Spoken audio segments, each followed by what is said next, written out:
Vraiment content de te retrouver tout le monde aussi de la communauté cette année. Super année, très différente de l'année passée. On a notre première œuvre permanente en pierre avec l'œuvre d'Adrien Bobin qui est au-dessus de l'escalier du chemin des Filles du Roi.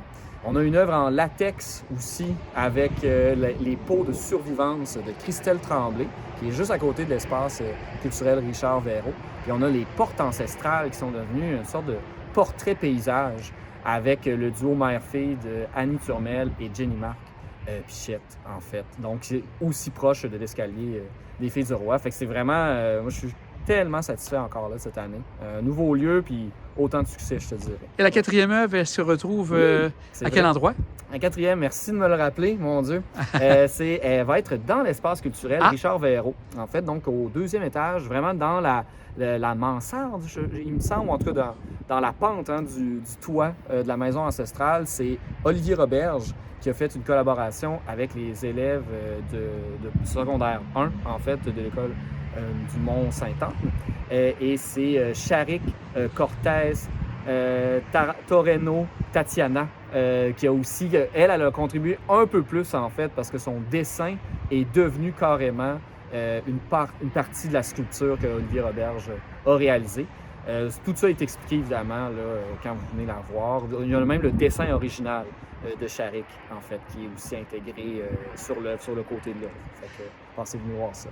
Est-ce que c'était difficile au niveau des œuvres de sélectionner le tout? Est-ce que vous avez eu plusieurs propositions? Ah, tout à fait. Là, on sent là, qu'on est à la quatrième année. On rentre tranquillement dans le cycle un peu du milieu culturel. Fait que oui, on a eu plus d'une quinzaine, en fait, là, de propositions, toutes de très, très haut calibre, de très, très haut niveau. Que le jury, on a délibéré pendant plusieurs heures, je te dirais, là, pour trouver, c'est ça, l'œuvre qui répond aussi beaucoup à la communauté de Château-Richer. Hein, ça, c'est toujours quelque chose que je suis très fier. Là, c'est pas juste moi, hein, en tant que commissaire, qui sélectionne. C'est vraiment un travail avec des membres de la ville de Château-Richer pour cette année. On avait un membre aussi du jury du milieu culturel qui amenait son avis sur tout ça. Fait que c'est vraiment...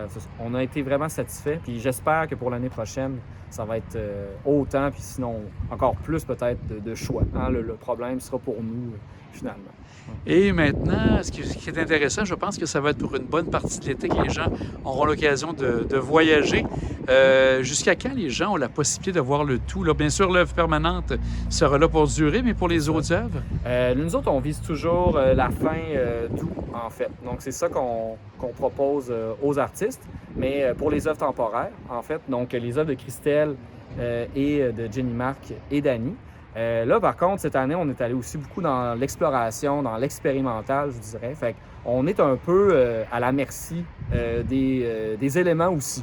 Fait qu'on verra, mais nous autres, on vise évidemment le mois d'août. Puis s'il y a un changement dans l'horaire, vous pouvez aller sur notre page Facebook, Pèlerineur, en fait, pour avoir les détails. Là, on ne va pas vous laisser dans le noir là-dessus. Et rappelle-nous le thème de cette année? C'est fiction patrimoniale. Donc, on s'intéresse à l'idée du château de Richer, en fait. Hein? Donc, le nom carrément, je suis allé dans la toponymie là, de Château-Richer.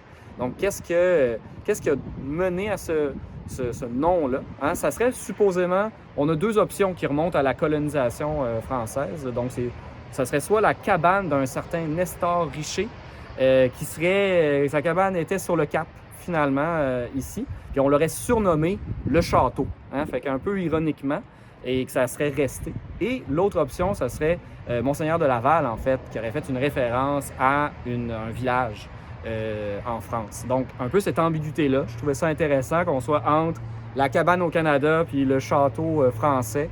Donc, comment est-ce que, dans le fond, le patrimoine, on le construit un peu, hein? On le choisit.